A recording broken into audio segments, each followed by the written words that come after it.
So welcome everybody to the e-dialog Digital Snacks webinar.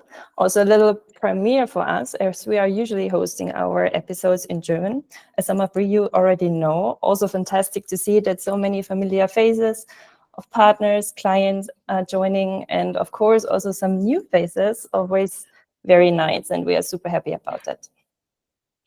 Today's topic is all about Google Analytics 4. In the next 45 minutes, our specialists are going to show you how you can use the full potential of GA4 actually, and to effectualize your data-driven decisions. And all this will be also underlined with interesting use cases. Our specialists today are my dear colleagues, Matilda Wassgren and Meyer. Matilda and Nike, do you want to introduce yourself shortly? Yes, sure. Welcome everybody also from my side. My name is Nike and I'm with e-dialog now for a little bit more than 2 years. And I'm part of the digital analytics team. So actually, since I started with e-dialog, GA4 was already a topic. It started there very basic, and throughout the last years, months, and weeks, it has improved, it grew new features, and we all had to face the truth that we all at some point need to switch to GA4.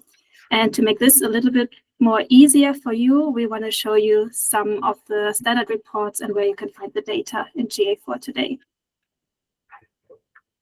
And I am Matilda, and I've been at e-dialog also a bit more than 2 years, just like Nike. And I've been working a lot on the GA4 implementations, so getting the data in there and seeing that it's all correct and giving you all the answers you need, just like in UA. So yeah, happy to take you along on the GA4 exploration today. Wonderful, thank you to you too. My name is Marilise, and I'm Senior Manager, Marketing Manager at e-dialog, and your moderator for this episode. Before we start, I'd like to share some organizational notes. As you can see here, we want to invite you to interact during the webinar with the icons below here, those funny little symbols. And for the questions answer session that follows after the presentation, we will use the Q&A function. To do this, please go on the activity button, which is down in the right corner. We also highlighted it with the orange arrow there. And you can open the Q&A section. So if there are some questions already arising during the webinar, whether they are in German or in English, anyhow, you can write them down, and then we will cover them all together after the presentation. Right, perfect. We're going, as you noticed already, to record this episode, and you will receive the slide deck and the recording within the next days. But that's already all from my side. Matilda and Nike, please take the stage. Thanks. Thank you, Marilise. So, just to give you a brief overview of what we will cover today, our main focus is our 5 use cases. So basically useful things we want to show you in GA4 that you might not have found already. But we will start with a quick UA versus GA4 recap and the GA reports structure overview, just so that everybody's on the same page. Yes, so actually, I'll quickly remind you maybe of the Universal Analytics and GA4 differences, or maybe you're not that far into it, so this will be also a good introduction to it. First of all, we have a more flexible data model in GA4. From Universal Analytics, we know that we can have some data on user level, session level, and hit level, and then we also have the products. But in GA4, we have them now more on user level, but even more on event level. And as well, we can have the products also on event and item scope. But this is something we're also going to talk later a little bit more about. Regarding the events, there's also a different structure, not as we know it from Universal Analytics. There we had the events structured as event category, event action, and event label. Then we could also send some data regarding products, impressions, or promotions.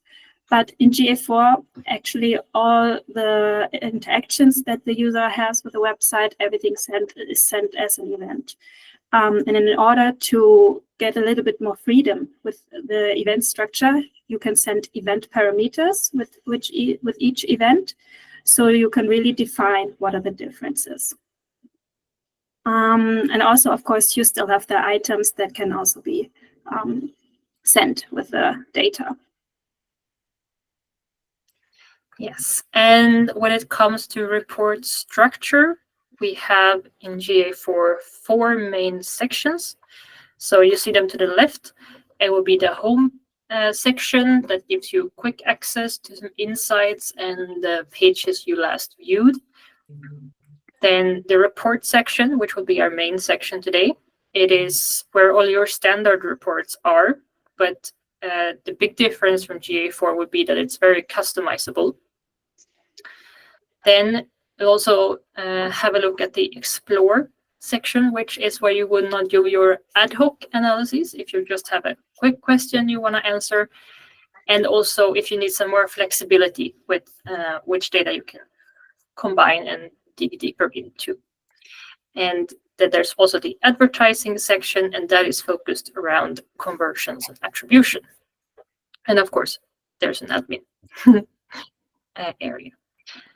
So just a little bit about the structure of the reports. They're collected on 3 different levels. So there's, if you see them to the right here, we have a collection, which would be then it's called life cycle here to the left. Yeah, to the left, sorry. And then topics, in this case on the left, will be the acquisition. And then you have the reports themselves. It's either an overview report or a detailed report.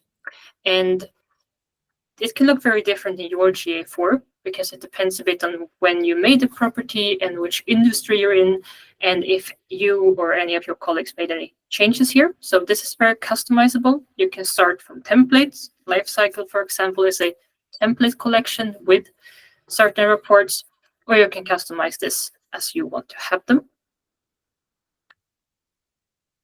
And of course, we have the library at the bottom left, and that's something you'll only see if you have the right access, and you need to go there if you want to make adjustments to how the reports look. And yes, I just want to point out that basically everything you have in UA is also there in GA4. There's the Home tab. You can go to Explore for queries that you might have usually done in the customization section. And there's a real-time report. We have data over users, acquisition. Engagement is then where you find your events and pages reports, just like behavior was in UA. And there's the monetization area for the e-commerce data, if you want to see. When it comes to navigating around, there's a search bar. It can be quite useful if you want to find something quickly. You can add comparisons, which we will show you later, and also filters to specific reports. Date range, of course, you can adjust. You can share and edit the reports, which you can see on the right. And then there's this little drop down with the green check mark icon. And here you will basically see extra information about the data quality. If it's maybe sampled, you're not seeing all the data, or if some of it's being put together in one row, because the content shouldn't be shown because it would be too granular. So it can be useful to take a look there and see the data quality info. Yes, and when it comes to the admin section, you can do a lot of settings, of course, but you just wanted to mention that for the reports, a few things you might want to double check. So say you don't see the conversions you're expecting, you could check that you have marked all the events as conversions. And just as UA, there's custom definitions that you can add. So if you're not seeing them in reports, have a look here. There is the reporting identity, which changes how you see the users. This you can switch back and forth and see how that changes your reports. And then if you're missing any campaign data that you want to look at, have a look at the product linkings and see that that's all set up. Yes. And then we come into our specific use case topics. First of all, I just want to mention that we're going to use partly this Google Analytics demo account. So there is something called a merchandise store and one for Flooded, which is a game. So this is basically publicly available data that you can, and these properties you can also go into and have a look if you want to play around and don't have maybe all the data available in your accounts. Yeah. So for the first use case we want to show, we are in the Flooded property from Google. And this is the real-time report. So I'm guessing many of you have already looked in here because the real-time report is no longer available in UA. What could be useful here is, of course, just like in UA, see your up-to-date data, see that everything is working.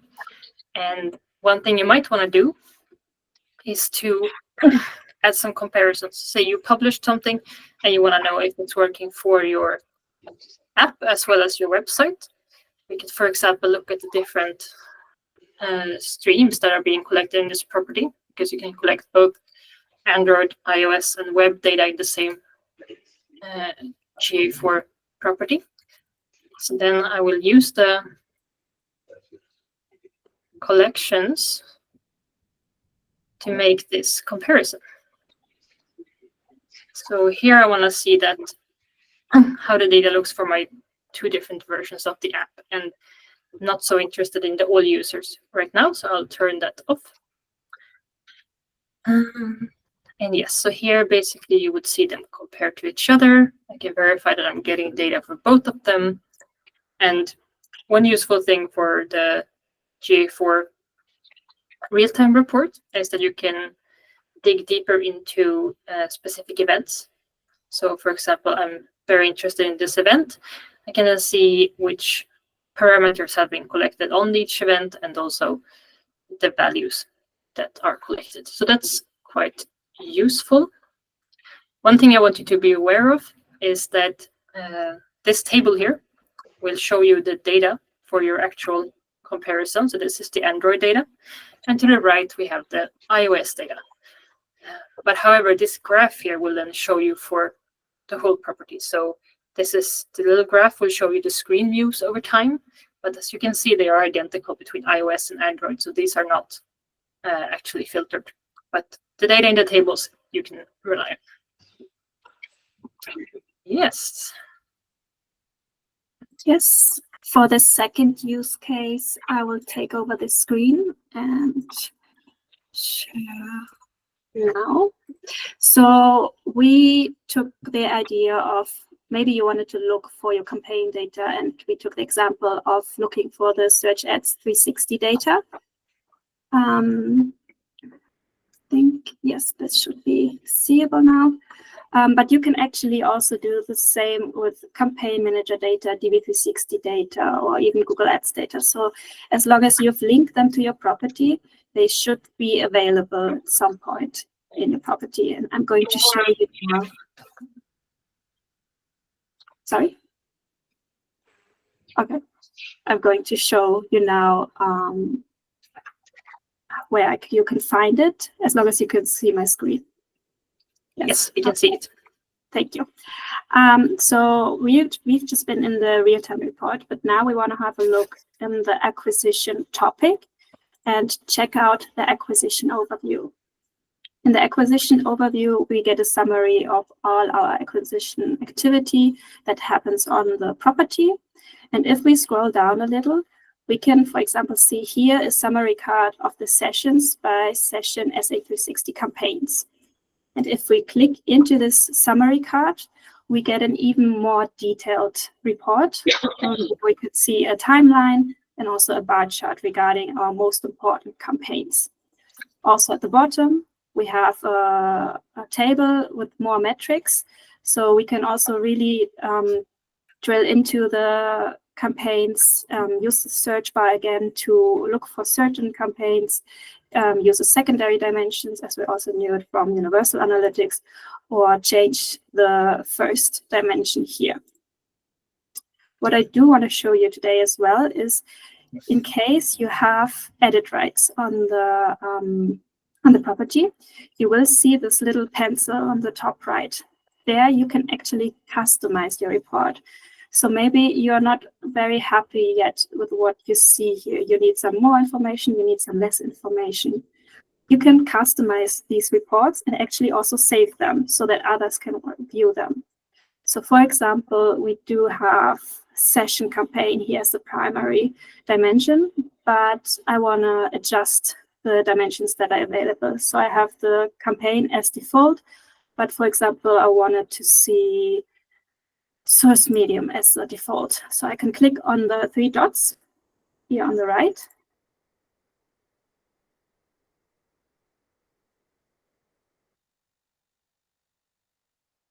And then I can set the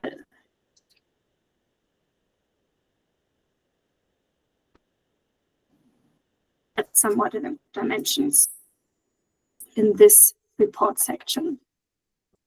You can do the same as well with metrics. So you can add metrics, you can delete metrics. This is also possible. Here you can see now the source medium instead of the campaign. And also on top here, it has changed the default dimension to source medium. You can, of course, also filter your data. Here it is like a default filter set. But if, for example, you'd be only interested in the campaigns that were regarding the webinars, I could check for the campaign.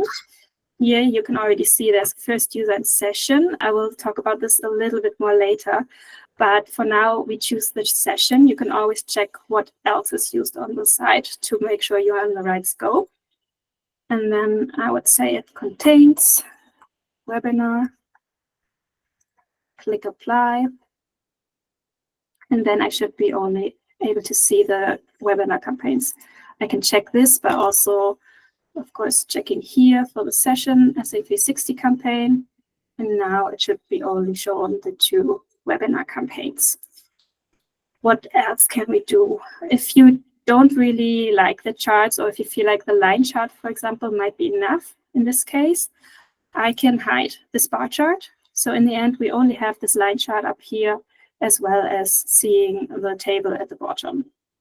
And if we are quite happy with this, with our report, we can actually save this. There we get 2 options. And I do want to save it as a new report. So I can rename it. I would call it maybe webinar search ads. I can also add a report description and then save it. Now it says down here, report saved in library. And this is very important because if we go back into our overview and look on the left menu, let's go back into our acquisition reports. We will check acquisition overview. So here on the left menu, we don't see it yet.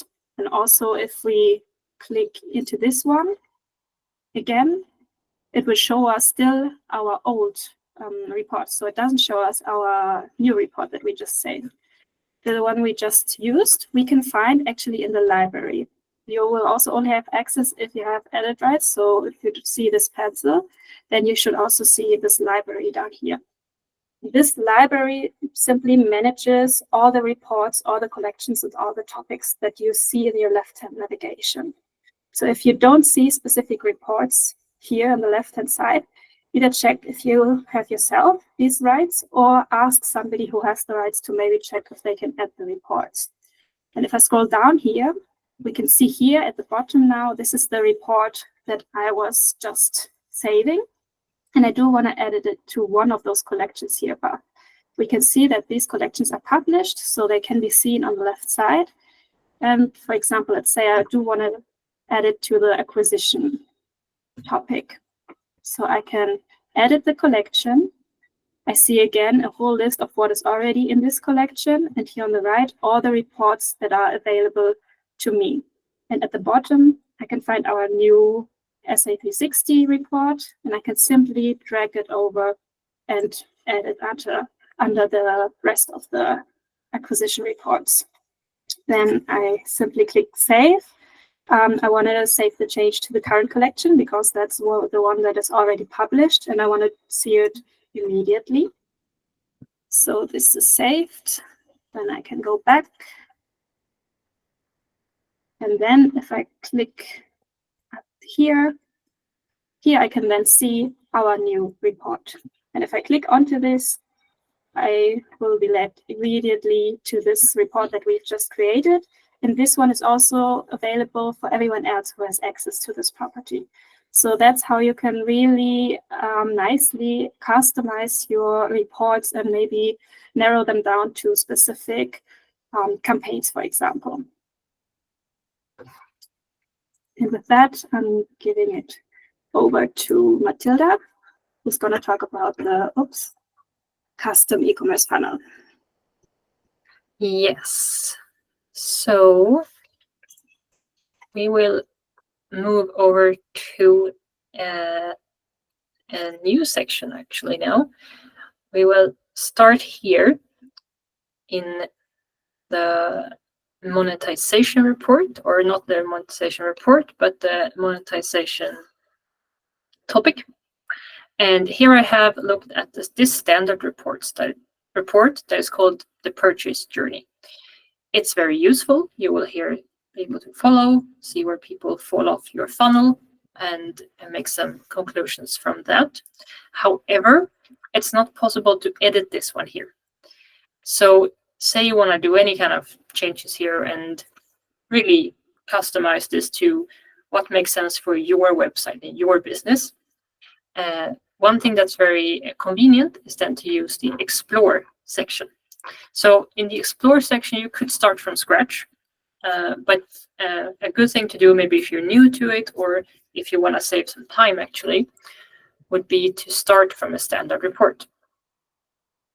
So in the standard report, I can go to the Edit Comparisons tab, and here on the bottom, I will find the Explore button. I click here, and a new Explore report will be created for me. I am now as a default name that I can change if I wanted to. Now I'm happy with it as it is. And then I'm transported to this Explore section. So here, everything is preloaded, but I have the ability to change anything I want. I might want to make it an open funnel, for example. Then I can see that a lot of my users are starting on the view product step. And I might want to have some different steps in this funnel. I mean, session start is maybe what I'm not so interested in to start with. I really want to know if they first view some item lists. So I will add the view item list event, and then also remember to rename the step, because otherwise it might be confusing to yourself later or your colleagues. So now we have changed that step. I might also want to add another step. Also totally doable. This will then be, I will here pick the select item event, because that will be really interesting for me.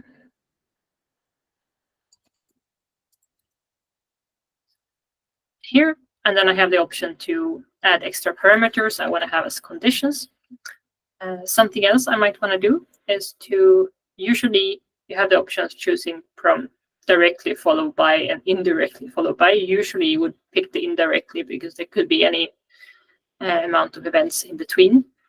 But you could actually put a time constraint. Say that I'm only interested if people see an item list and then actually click something within 5 minutes. Then I'm adding that constraint to my funnel. Yes, and then when I'm happy with everything there, that can be as complex as you wish. You can save, and now we have a completely different funnel, again with a lot of people coming in from the new product step, and so on. Yes, and then you can also change dimensions if you want, time range, anything. And then later on we will save this report. But for now, I'm handing over to Nick.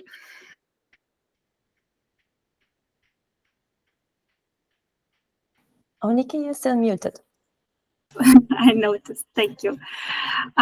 So I will continue with the traffic acquisition for a little bit more what I've already touched on earlier about, but there's some difference in the scopes. So let's have a look at the acquisition topic again. We can already see here that there's a user acquisition and traffic acquisition. So let's have a look inside what is actually the differences. So we can already see in the user acquisition, we're greeted by new users by first user primary channel group. So this already gives us a hint that this report really just looks at the first touch point of the new user with your website. Also at the bottom, you can see that the metrics start with the new users. If you have a look into the traffic acquisition, you're not checking only the first user, but the whole traffic. So you can see down here, there's all users. Why is this so important that I mention this? So we see that here they use the session scoped dimensions. And this is very important when you do your own analysis. So also when you, for example, check in the Explore reports and open a traffic acquisition, you need to make sure that you're using the dimensions in the same scope so that your data is correct. As you can see here, I've already chosen a session scoped channel grouping as a dimension, but I cannot add campaign, source medium, or default channel grouping. This is not because I cannot just add the campaign, but it's because it's a different scope. There's nothing up front, it's the event scope, so it doesn't match the session scope. However, if I add some more dimensions, so for example, I would look for campaign again, I can find here again the campaign and also manual campaign dimensions, which all belong to the attribution. So I cannot combine them. However, down here, we can find the correct ones. So we can choose the session campaign. We can choose the DB360 manual campaigns here as well. We could also use the first user. So it doesn't gray out this one yet. But don't do this. If you're using sessions or want to have a look at the whole traffic, just use these session dimensions. Don't start with the first user because otherwise you will only have the data for the first user. So our main point about this, don't mix them. Always be aware that you choose the correct dimensions. And if I, for example, add this one, it doesn't gray out and I can easily add this to our report here on the right. This is the most important thing we wanted to share with you about the acquisition reports. Maybe let's take a look back to have a look at the last use case, or rather, how can you share all these beautiful reports that you've built right now with your colleagues? The standard reports that you can see here, you usually have this button on the top right, where you can share the link. You can copy and share it with your colleagues. If you have an Explore report you want to share, I will show you in this example, because Matilda has built such a nice funnel already in the Explore report, and she wanted to share it with me. Let's see, I think, maybe let's go back to this one here. It's easier because I first want to show you what it looks like when you build one. Let's jump here. So this report at the moment is only available to me, but I can share this with everyone who has access to the property by clicking at the top on the two persons, and then I can share it with anyone. And if it's shared with anyone, it will be displayed in this overview of the explorations. So I can open them. But you might see some problems here. I cannot do anything with the time range. I cannot change the techniques. I cannot add any steps. I could maybe change the order of steps, but that's about it. So I cannot really interact with it. But maybe I do want to look at a different time range. For that, I do need to make a copy, which I can do here at the top. And if I make a copy, I can completely customize it again. So I can still, again, make those changes that Matilda was showing us. Also, if I do want to add this report to our standard reports, there is a little button here. which says save as a report in the library. So again, I can click this. I can maybe keep this as the name. I can also edit the description and then save. And then it is again saved in the library. So meaning, oops, no, it's not in the admin section, but the report section. That you can go down here in the library, and then you should be able to see it here. And you can then again add it to one of those collections so that it will be shown here in the left menu, and you have a quick access and don't always need to go into the explore section again.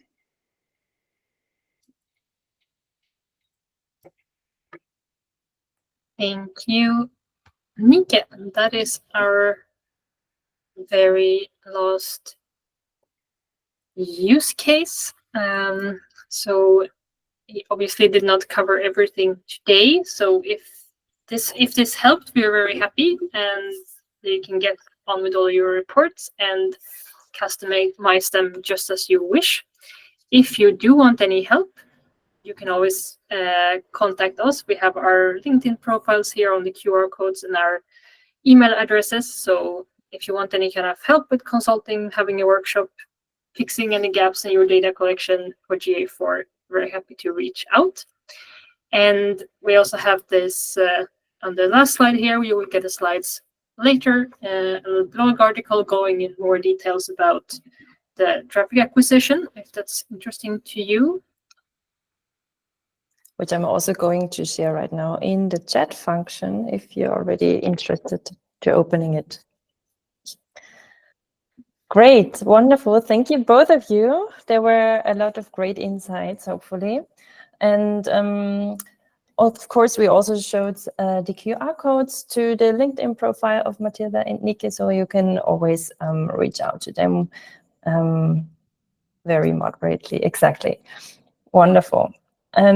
So let's hit the Q&A part, and I'm going to open it. Thank you. A lot of claps.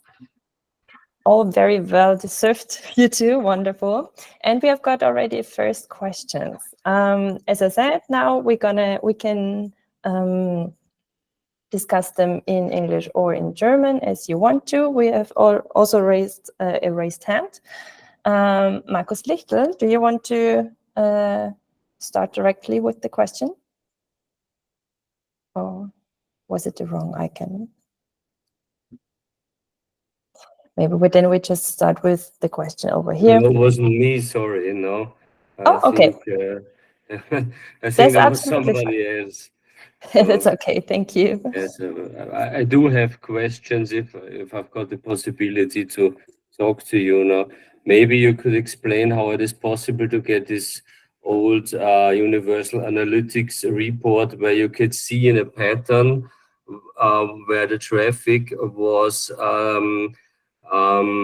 during daytime. You maybe remember that pattern where you had these light spots, light squares, and the dark squares where there was more traffic, and there wasn't even a report necessary for that. You could just easily have a look at it because it was here as a standard feature. And to be honest, in Google Analytics 4, I can't find this.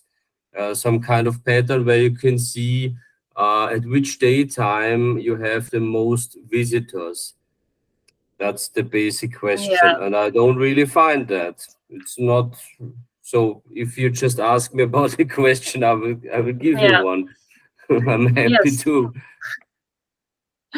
Thanks for the question. Yeah, I haven't thought about that one. Yeah, I mean, you're pinpointing something that is a bit the difference, that not every in UA, like a lot of different specific use cases had their own report or their own card and stuff like that. It's not as much of that in GA4. Some might be coming along the line and some might not be coming. In this case, I would go to doing the Explore report. I think if you're getting into it, you find that this is where you go a lot of the times, and you should be able to. There's a whole time section Here in Explore. I mean, So you pattern could is actually, probably the yeah, wrong so you word. could I would say actually, table or grid, I would rather call it. It's not a pattern, but you remember yeah, this kind of like a chess, like a field where you can play chess on, you know, like oh yeah, dark squares and light squares and something like this with some shades in it. And I guess you know yeah, what I mean. yeah, I think I remember it. Yeah, I think you would have to kind of play around with everything that's available to you in the Explorer and see if you can kind of build the same one. I haven't tried to build one yet, actually. Have you, Nikki? No, I think also I haven't seen this like in the standard reports, unfortunately. So yeah, my best guess would be also maybe, yeah, to use something like this, so I can see a little bit of this pattern. But yeah, I don't think it's available in the standard reports at GA4 at the moment. No. We can write that up and see if we have a nice Explorer report to build. Give you as a Definitely. template. See if we can. Yeah, so we're also recording the questions and cover them as well in the presentation slides, which we will receive within the next days as well. That would be fine, because the problem with the new reports is also that they stay static. They don't move anymore. And in Universal Analytics, it was always moving. You were able to get the data from the last 2 weeks in this grid, in this table, and it was always moving with the timeline. And now I don't have this anymore, because I always have to get a new report to stick to that, to be able to get the respective data. And to be honest, that's not very easy. It's not user friendly, if you can call it, if you want to call it like this. Okay. Great, thank you to you, Markus. Wonderful. Also, I saw Felix Hecht has raised his hand. Yes. Could you quickly show again how you added the an exploration report to the library? Because I didn't see the icon in my properties. Yes, just you need to make sure that you have the added access to the property. So maybe that could be already a problem, but I will share my screen again to just show you how we can do this.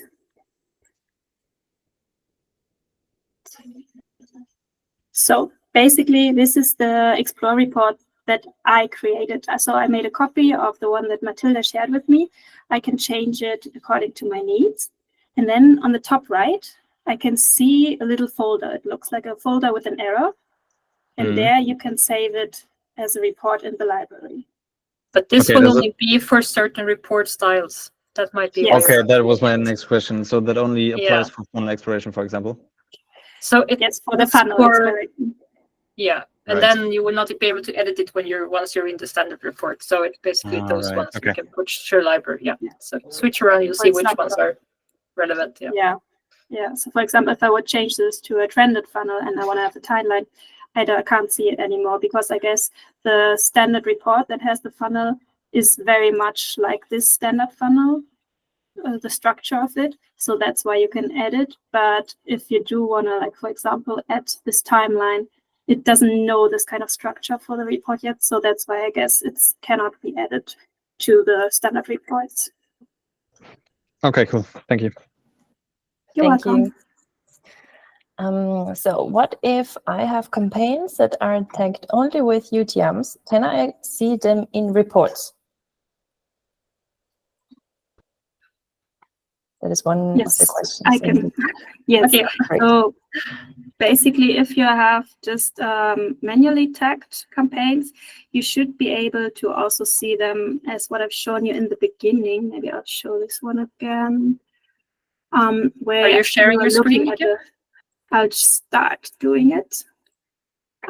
So in the acquisition overview, where you also saw, for example, the search ads 360 summary card, So there should be also the manual tagged campaigns, like a little summary card down here.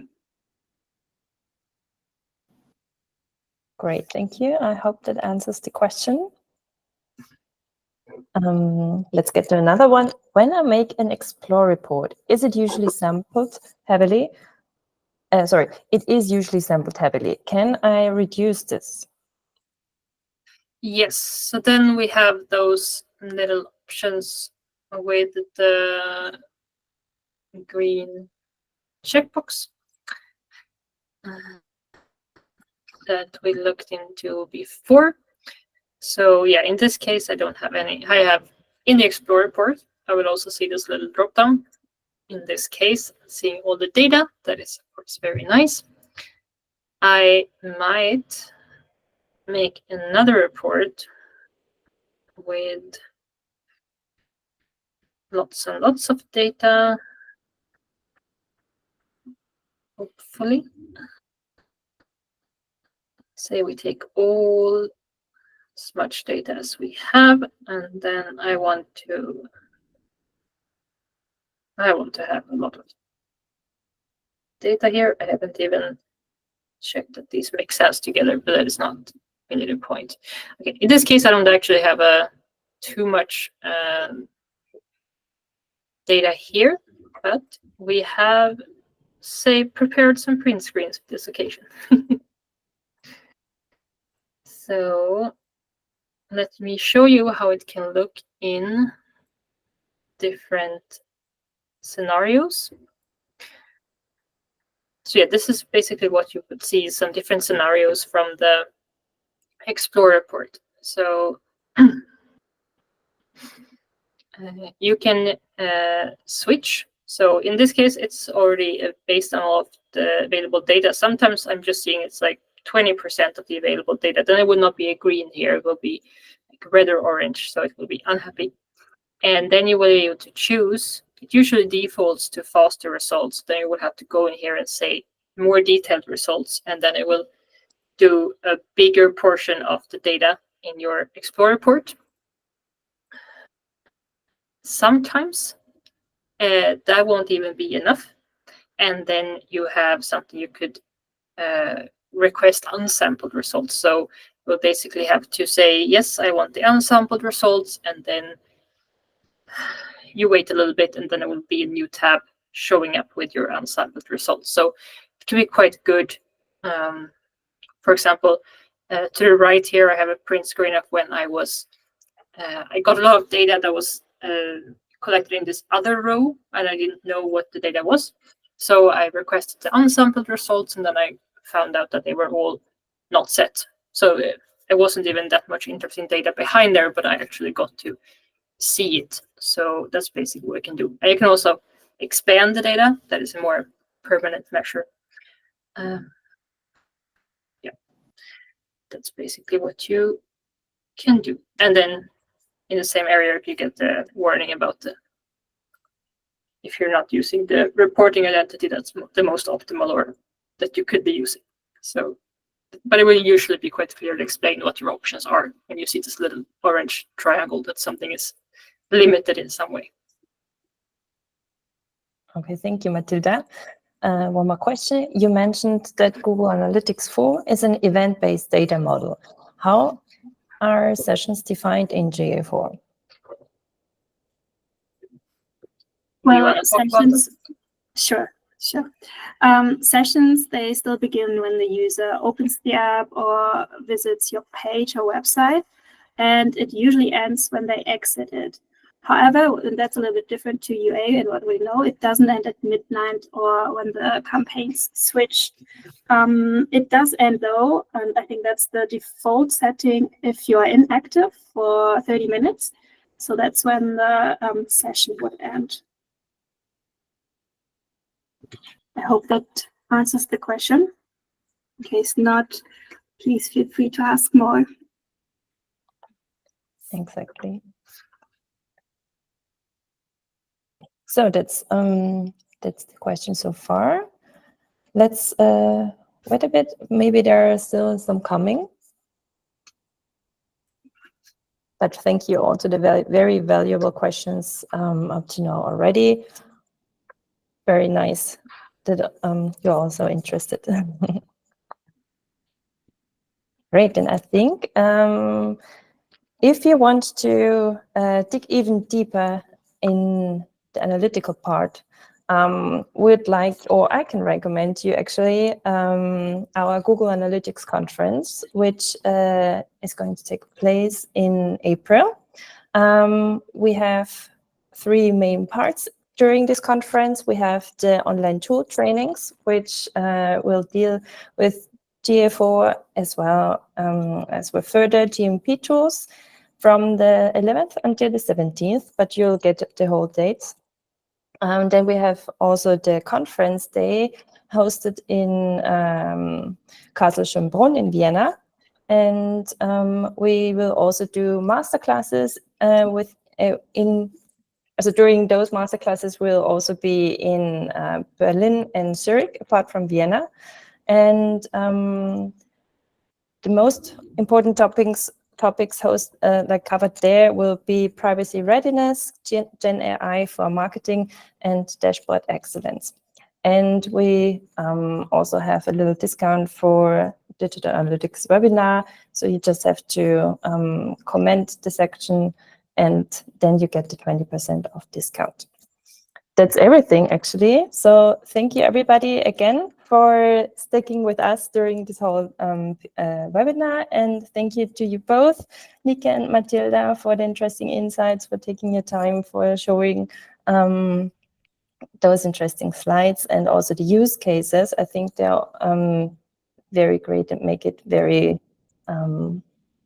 lively. Yes, yeah. Thanks everybody for coming. Thank you so much. Wish you a happy afternoon. And as I said, you'll receive the slides and the recording within the next days. Thank you so much. Is there another question from Marcus? Because I saw a raised hand. Marcus, do you have a question, or was it more as a high five? Do you mean me? Yeah. Yes. No, I just wanted to ask you about your email addresses. I already had them in my old position, but as I changed the position, Nike and Matilda, I don't have your mail addresses. Maybe you could display them because you have them in your presentation, so I can send you a screenshot of what I mean, because maybe then it's easier for you. And maybe you just find the time to answer my question. I would be very happy about that. So Sure, we can definitely do that. And yeah, I'm looking forward maybe to see some of you at the GA4 as well. Exactly. And also be sure to open up your email, because there will be a little surprise included in it. Thank you so much. We'll also share your contact details of the contact details of Nike and Matilda then. Thanks a lot. Have a great afternoon. Bye. Bye. Thank you. Bye.